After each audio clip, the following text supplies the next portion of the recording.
Good afternoon. Welcome to you, everybody. My name's Jackie Brady and I'm the Executive Director of Family and Relationship Services Australia. And we're very proud to be presenting a series on First Nations presentations that we had at the FRSA National Conference earlier this year. But before we start and before I introduce to you your speaker and presenter today, importantly, I would like to start by acknowledging the traditional custodians of the lands upon which we meet and are situated. And for me here in Canberra, that is the lands of the Ngunnawal and Ngambri peoples. And I pay respects to ancestors of this country and elders past and present. I acknowledge the waterways, the land, the sky, and all who inhabit this place, this country. And I acknowledge their ancestors and elders and recognise those who continue to protect and promote Aboriginal and Torres Strait Islander cultures. I also wish to acknowledge Aboriginal and Torres Strait Islander people who are on the call with us today. We acknowledge the past and we stand together with First Nations people in a true expression of reconciliation with hopes and aspirations of the future. So thank you again for being with us today. Sorry, we just had a few glitches with some IT, so I apologise that we're starting a little bit late, but we better get into things because this really is a relatively short time frame, a total of 45 minutes. Megan, who is our presenter today, Megan Waters, will present for about 30 minutes and then we'll have some time for Q&A. So you have signed up for the fourth webinar, which is titled Family-Led Decision-Making, Driving Child Protection Reform in South Australia. And this will be delivered by Megan Waters from Relationships Australia in South Australia. Megan is a Dunghutti woman with extensive social work and leadership expertise from 30 years of service to the child protection sector, with roles that include but not limited to frontline child protection, cultural consultation, implementing family-led initiatives such as family finding and family group conferencing, and New South Wales Docks, Coffs Harbour and Tamworth Client Services Manager. In her current role as team leader, Megan is leading a team of skilled coordinators to facilitate meetings with family and the Child Protection Department, the focus on widening the circle around a child and allowing for the risk to be shared with family and supports. Having a family-led plan agreed to by the department empowers family to step forward and prevents children and young people entering the out-of-home care system. So Megan, thank you. We're looking forward to hearing from you today. That's it from me. I will go off camera now and I will rejoin again at about when you're finished at about 1:05 to assist with any Q&A. Thank you, Megan. Thank you. Thanks, Jackie. Good afternoon, everyone. Thanks for joining me for this presentation. It's my first webinar, so bear with me. I'm also not that great at IT stuff, so please, put your hand up if there's any issues and you can't see the slides, etc. But we'll get going. So our program's called Ngartjuwitja Family Conferencing. Ngartjuwitja is a Kaurna word that means for the children. So first of all, I'd like to acknowledge and pay my respects to traditional custodians whose lands we're meeting upon here today. I would like to acknowledge that I'm on the lands of the Kaurna people. I acknowledge the deep feelings of attachment and relationship of Aboriginal people's country. And I also pay respects to the cultural authority of Aboriginal people and the cultural wisdom which underpins the Ngartjuwitja Family Group Conferencing service, and recognise that family group conferencing is based on a First Nations model. Okay, so the model that I'm talking about today is specific to Relationships SA. So it has been going for now, we're in our fourth year. So I'll just share a little bit about that. So the program is a family-led decision-making model, which is changing outcomes for children and families in South Australia. FGCs provide the family an opportunity to make informed decisions about the care and protection of their children who have been identified by the Department of Child Protection as have been harmed or at risk of being harmed. Our program is funded by the department and our service receives referrals only from the department. Some of the key criteria for accepting referrals is children must be provisionally safe, not on long-term care orders, and parents are volunteering to be part of the FGC process. The FGC process facilitates an environment where all decisions are supporting the child's best interests and views within a family-led process. The FGC process promotes the child's best interest by including the child's family, support services, community members, and broader network to ultimately widen the circle around the child. The FGC coordinator's role is to be independent. This is a really important function within our model. So what we're finding is that there are other models that where FGCs are held within the department and facilitated by departmental workers. We're finding with our model that when the coordinators are independent, so we're not making assessments and judgments on any kind of casework and child protection risk and assessments. We're not part of that. We don't have any input into that. We're independent, and our role is to facilitate this meeting between the department and families. We feel that families are, I guess, finding that they're more empowered and have a voice, etc., in the process, and they're sort of really taking on board their role in terms of the decision-making process. So we find it's a key function within our model is that the coordinators are independent in the process. So during the conference, the family must have private time to discuss the bottom line. So the bottom line is the department's minimum expectations, and in our process of family group conference, it's the only part that the department own. The rest of the process sits within the model that we're facilitating, and everything else is sort of the family making decisions on. So the family time is to discuss the bottom line and how this will be addressed. Where possible, the family plan must be agreed to on the day unless it places the child at further risk or harm, or the plan is unmanageable.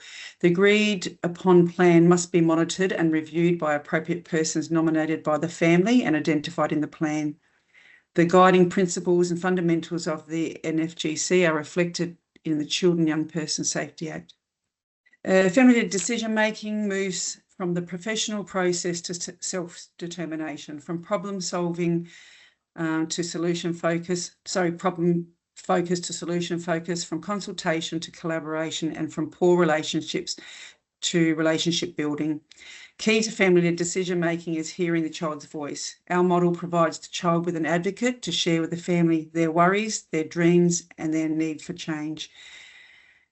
What we're finding in our model is that the family group conferences where there's some disagreement, there's family conflict, there's different views, that the shift in relationships within the family, the shift within the relationship between the department and families is really when the child's voice comes to the forefront of the meetings and everyone is understanding what the child's voice is, then we really see a shift in sort of that decision making and I guess having the quality outcomes that families need to be able to come up with in the plan. So the child's voice is a critical process, and for them to have an advocate to be able to share that freely and safely within the conference is critical also.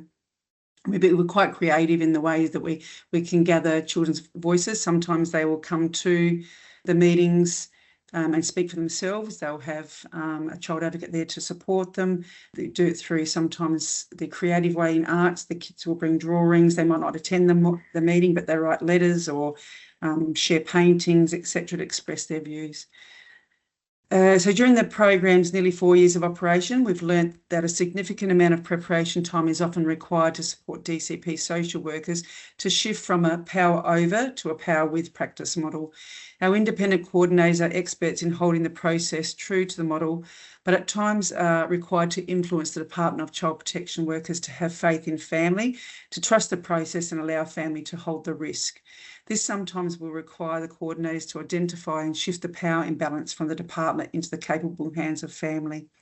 So what we've found in South Australia is the department's also, taking on board a new way of practice for them and in terms of the learning more and doing more training around family decision making and, the looking at different ways that they can hold risk, and that has been quite a bit of work we've had to do with the department in terms of building that relationship for them to do that work alongside us with the family. So it's been really a really interesting process, but sometimes it's still happening, like it's still evolving in terms of the department's change. But they are very much, I guess, like I said, we're fourth year, and our partnership with the department has been, learning for all, but also a huge step for them in the way that they work with families. So we're finding we're in a really good place at the moment with that. There are 5 stages to our FGC model: the referral intake process, preparation, the conference, and feedback and review. So generally 3 months after the FGC, where family once again come together to review the actions of the original plan, which allows for any adjustments, and most importantly, to celebrate achievements and positive change. Often the review will display families' own ability to problem solve within the family unit, and something they have learnt from the FGC process. We're very much seeing that, the power in family coming together to be able to, I guess, this role modelling of family group conferencing, and we encourage families to, pull together their own family meetings after we've sort of stepped away and been through an FGC process and the review process. We're encouraging families to come to the table themselves if they've got any worries, and talk openly and honestly about, what their worries are, and coming up with ideas about how they can resolve the worries, and making sure that kids are safe ongoing. So it's been really interesting to see families being able to do that. Okay, so the referral intake process is stage 1 of the FGC, with one of the key actions being the referral in meeting, where DCP share with the parents their bottom line. For example, an example of a bottom line will be the children must live in a home free from violence, or the children must not be exposed to caregivers' unmanaged mental health. The bottom line is the only thing DCP owns in the FGC process. The family need to develop how the bottom line is going to be met.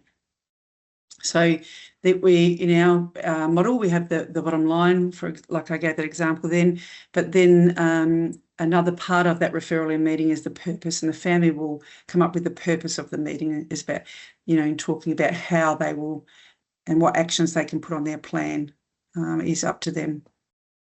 So stage 2 is the preparation stage, and what we would consider the most important part of the process. The preparation stage is something that sort of is between the coordinator and the family members. We're also finding the preparation work we need to put in with social workers is really important as well, as preparing and having the questions that the family have for the department, and any sort of tricky areas. We're sort of needing to put a bit of work in around preparation with the social worker for them to be able to attend the meeting prepared and being able to answer any questions.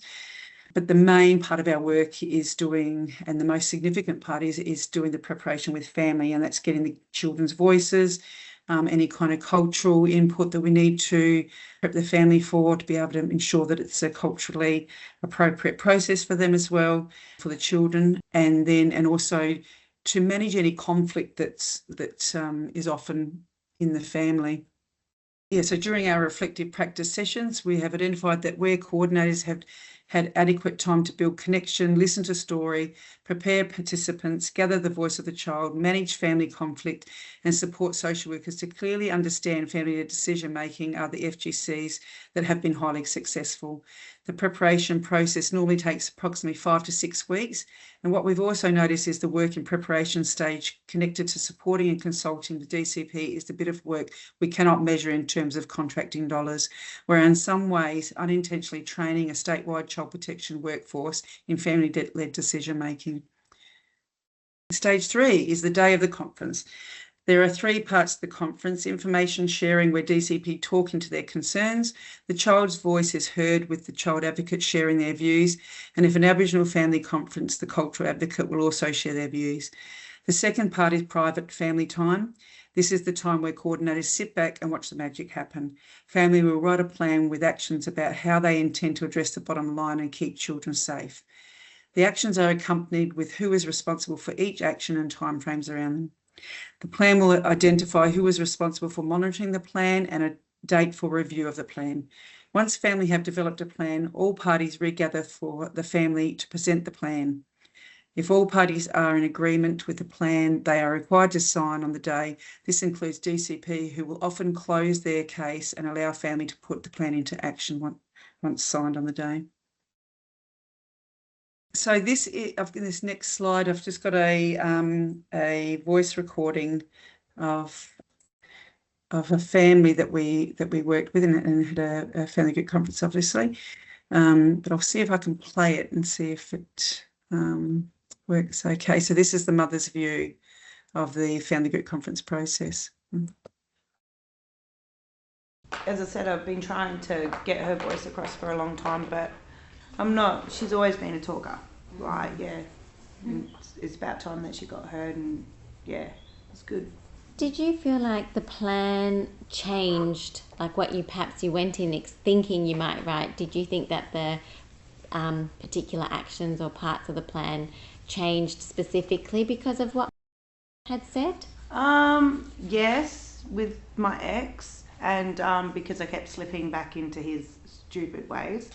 What she has said is going to make me stay away and not fall for, stupid things. And it's good because I know it's for I've got to wake up and realise, you know what I mean? Like, nothing's ever going to change there, and the only way it's going to change if I stick to what my children want. So, yeah, it's an eye-opener.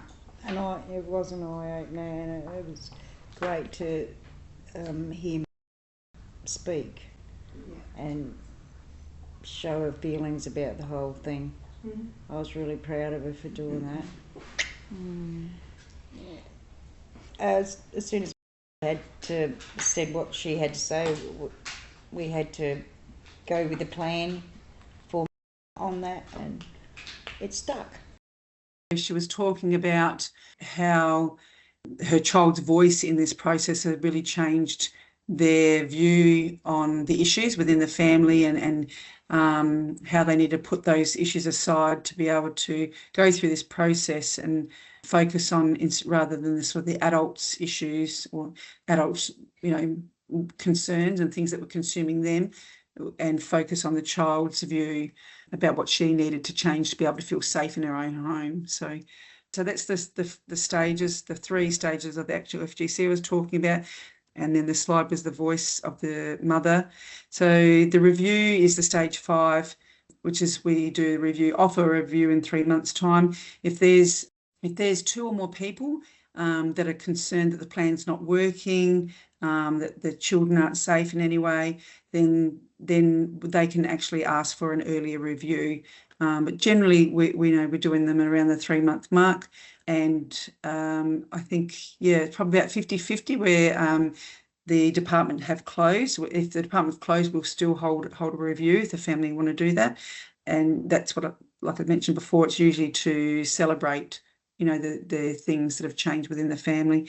And then about the other 50% is when DCP will come back and they'll talk to things that they're working on and the things that they maybe want to tweak within the plan, but and their intentions for working with the family ongoing.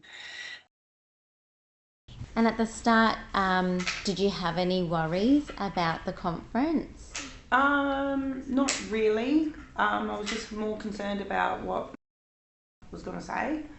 You know what I mean? But it turned out she voiced pretty good, and her main concerns were her safety points, and she made them pretty clear, and we put them on the safety plan, and it's good. It's turned out good. The kid, she's happier.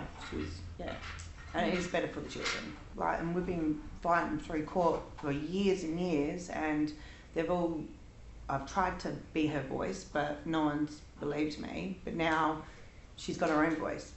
It was more a happy environment instead of we walked away feeling like it was an achievement. We achieved something that we haven't been able to achieve for a very, very, very long time. Do you know what I mean? So the role of the DCP social worker, just talking to that a bit. Like I said before, we've built a really good partnership with the department and sort of having to shift the way that they're working with families and really understanding what family-led decision making is. So a significant role of the DCP social worker is ongoing casework. We have found some of the challenges we face have been when DCP casework stalls and families are not supported, causing non-engagement or confusion. Case direction may change. For example, coordinator have gone out to speak with children and gain their voice. A young person has disclosed about parents' drug use. We've had to need to make a report, which resulted in children being placed with a grandmother, or DCP ongoing assessments have raised additional risks. So we may need to change the bottom line. So at times there's a bit of stall or lag within the actual process, but it's usually due to the department needing to change their case direction, their case plans. But we sort of work with them to sort of change the bottom line if those sorts of things have happened. So it's imperative that our program are maintaining strong relationships with DCP social workers, providing updates to DCP and vice versa, and bringing them along the practice change journey for family-led decision making. So at the moment, so like I said, we're in our 4th year. What we're finding is we're having quite a few special approvals now. So we have our criteria where the referral is for a child and young person who are not under long-term order. So the 12-month order or less is what we usually have been accepting. But in our 4th year, we're finding now that the department is, got their head more around family decision making. They're having more faith in this process and seeing the benefits of family group conferencing. We're now having special approvals for referrals, say for a young person that's in residential care and is just about to exit, 17-year-old who's maybe self-placing back with parents, etc. The child's older now, parents may have changed their lifestyle, etc. So we're now doing family group conferencing for children that are under long-term orders, where we can see there is some benefit to the family group conference process and bringing family in the department to the table to work out how a child, a young person is going to exit care safely. So we are seeing an increase in those more complex referrals, I think, and definitely the ones with transitioning children from out-of-home care back with family. I mentioned before around the child's voice. So, children will often attend our FGCs. They're offered the support of an advocate.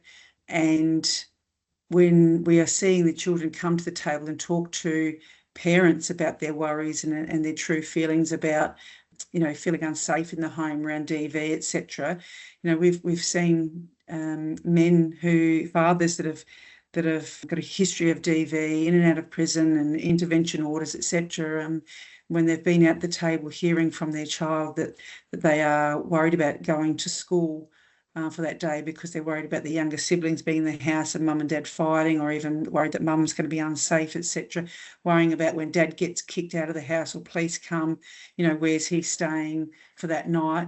We've had dads sitting in tears, really sort of hearing their child telling them that they need something change, and it has brought about that change. It's something that it was a bit unexpected, I think, in terms of how significant the child's voice would be in terms of the family putting things into their plan and making that happen for them. So it's pretty powerful.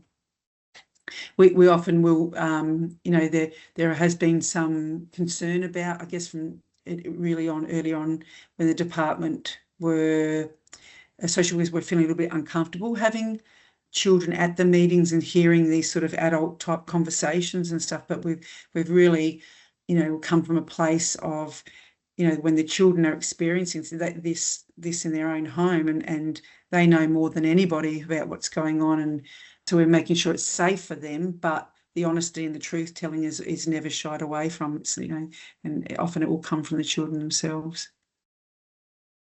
How would you describe to another young person what a family group conference is? A place where you talk about what you want and for your safety, and you all get a turn to talk when you want. If something doesn't feel right to you, you can talk about it. Yeah. Did you have any worries when we started talking about we're going to have a family group conference? I was like expecting not much, just a quick talk, and I wouldn't, but I'll worry too much and that I wouldn't say anything personal. And another one is that when it was my turn to talk, I would keep getting interrupted. And then my last one is that when I say that something wasn't feeling right, they wouldn't understand me. And what made you feel better about those worries? When my family actually listened, same as the people that I was talking to, and that when I was talking for myself, everyone was listening, and that when I told that something doesn't feel right, they listened and they said, let's try to make a change to it. There's a slide there about the children's voice being central to the decision-making process. The other things that we consider is around the venue where we hold the family group conference. We ask the family where they want to hold it, where do they feel most comfortable. It's not at Department of Child Protection locations, or we don't even ask them. We're inviting them to come to the family meeting. So, what food is, even simple things around what the family want for lunch that day. We ask the children what do they want and all that sort of stuff to make that, to make sure that the family feel like they're in control and they're leading this process as well. So the next slide is the fears about FGCs. Yeah, so not all service users have a family network, and that is something that we've had to sort of navigate with the department around some of the FGCs we've had where family don't have a lot of services involved, don't have a lot of family because of that, ruptured relationships, etc. The department have been worried about having an FGC where there's only a few people, but we're finding that our coordinators are, in that preparation stage, doing a lot of the work around widening the circle and asking family to really think about not only just who's in their family, but who are the people they call on at night time if something goes wrong or they need help, etc. What neighbour is there that helps them? Who's important to the children? School friends, family, can they help in all that in that way? And bringing those people to the table. So it's really has been a process of the department letting go of that stuff and trying to control all of those things, who they think should be at the meeting, and allowing us to work on that with the family. Yeah, so a lot of the fears are around the family haven't got the resources to be able to come up with actions in a plan. Some of the department's early on fears were around the funding and how many referrals we'll be getting, how many, what's our capacity to be able to take on referrals, etc. So we've worked through all those things. We don't currently hold a waiting list. We're finding that when we stick into our model of doing an FGC within the 6 to 8 week timeframes, the throughput's very good. Like, we're not having to hold a waiting list.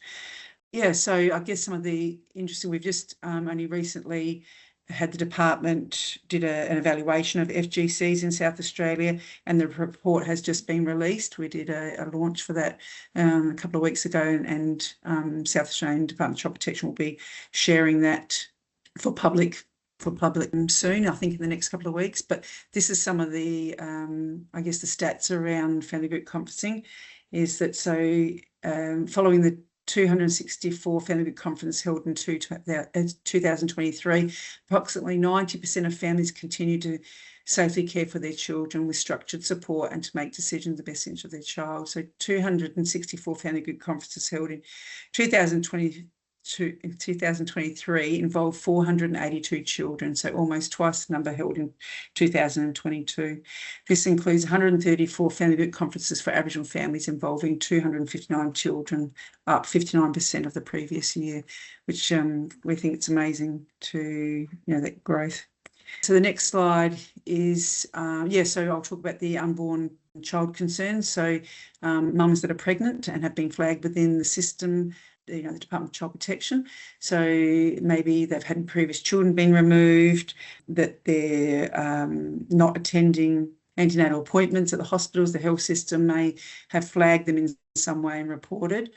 We have a family group conference model where we will meet with the department and a pregnant mum to put a birthing plan in place, so that if the department has made the decision to remove a child at birth, that mum and dad, if possible, have input into how that happens, so that often that in previous to FGCs, the department would go up to the hospital and remove, straight after birth. So we're trying to prevent that. It's a traumatic experience for parents, and we're trying to prevent that. And if the department is deciding on that a child needs to be removed at birth, where our process to allow the families to have input into that, like, who's going to carry the baby from the hospital to the car, where the baby's going to be placed, who in the family could take the baby, how is mum going to be able to breastfeed if she wants to breastfeed, all those sorts of things are sort of worked out in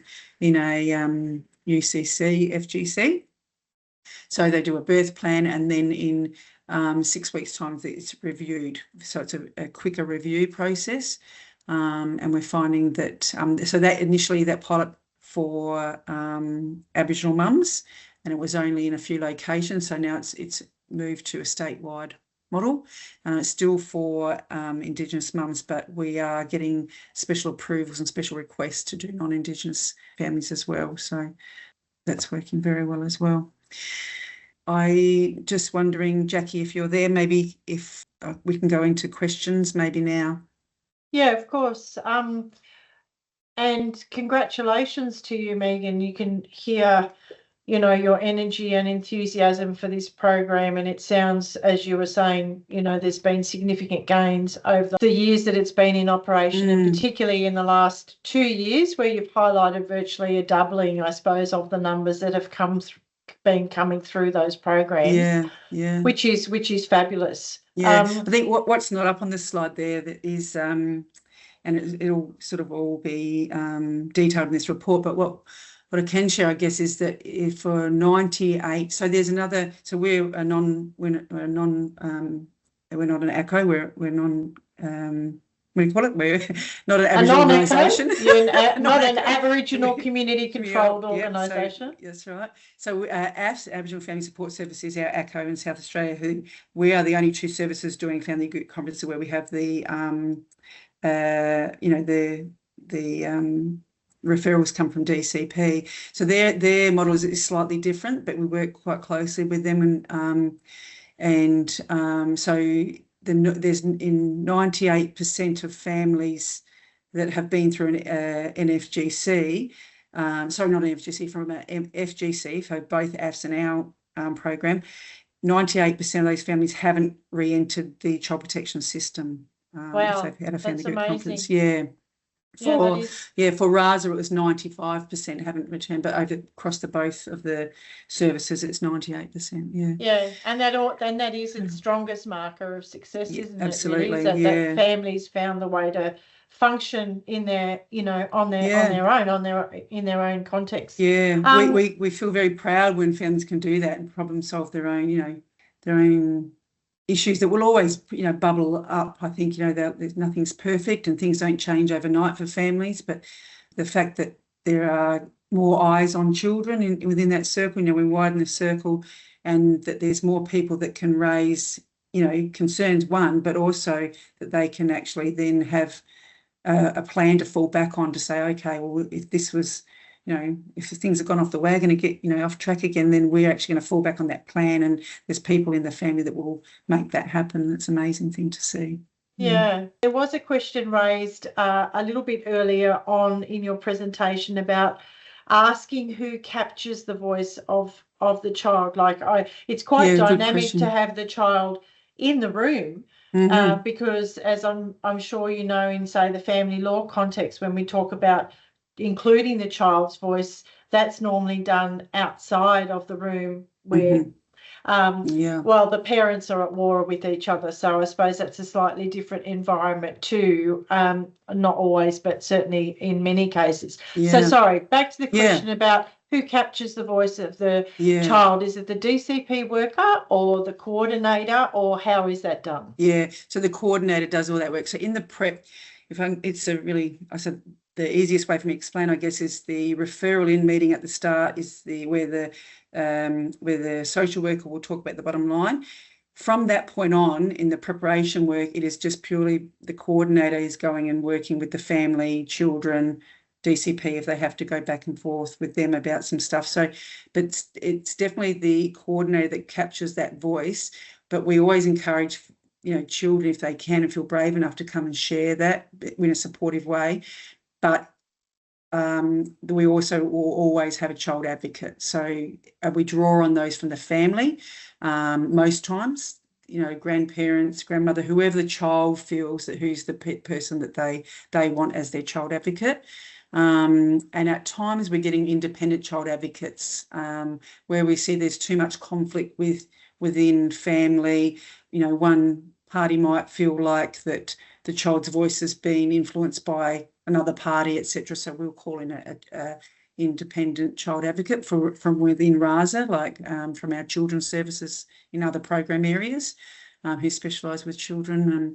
But normally it comes from the family themselves, and who the child will identify as their person. But yeah, so amazing things happen with children and expressing things in their own way. I remember one child, there was 3 children actually, Sue, placed with the grandmother, mum and dad working on their drug issues, etc. But they're having lots of phone contact, and that is sometimes overwhelming for children. They feel like they're in between. They also want to get on with they want to be with their friends and all that sort of stuff. But the poor parents who want to have that contact, they're so desperate for that contact, or ringing, every night they wanted to ring, etc.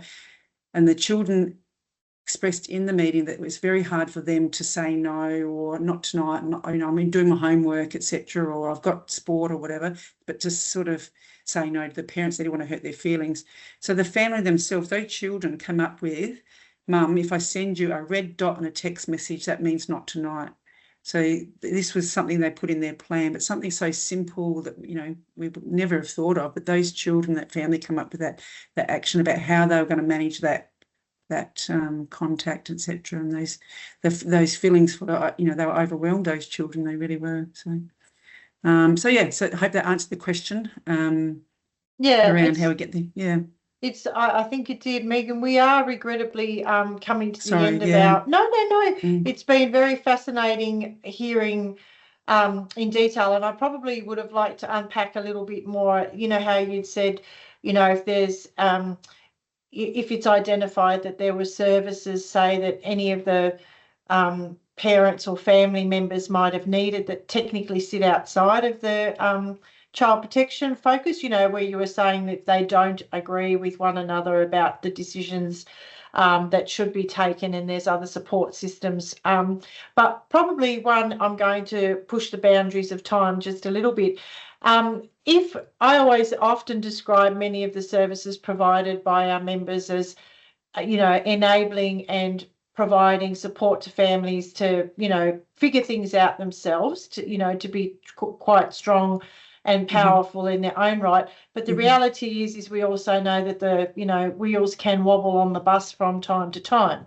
So as you said, that 95 to 98% of your families in this program have not re-entered the system. If things were getting a little bit wobbly, is our only pathway back to you through child protection, or can they come back to you independently of child protection themselves? Yeah, if it's the review period, if there's say a service or a school, often the principals will contact us because we love having teachers and wellbeing officers, etc., at our meetings. So they are all over what the concerns are, what the family plan is. And when they see that those rules are, you know, coming off, they will often contact us, and then and we will say, okay, do you think that we need to have an early review? Sometimes we'll even do 2 reviews, Right. because it's 3 months time frame is not long, like it, you Yeah. know, really some for change and stuff like that. So sometimes we'll do 2 reviews, so we're pretty flexible around that stuff. But absolutely, it's anyone that's whoever's participated in that family group conference, if they feel that things are getting wobbly, they can get back in contact with us and try and get it earlier review. So Yeah, great. so it's not only DCP who are sort of assessing that with how things are going. It's definitely, and we encourage that. We want family to be the people that are monitoring and assessing how things are going, and support services and stuff. So. Yeah, well, I suppose it is that that early interventionary approach that means that you are so successful in keeping them out of that tertiary end of the system. So congratulations again, Megan. For those online, I hope that you've valued the insights that Megan has been able to share. I'm sure that you're very passionate about it. So I'm sure if people have questions that they haven't raised or that come up afterwards, if they were to reach out to you independently, if that would be okay, Megan. Love that.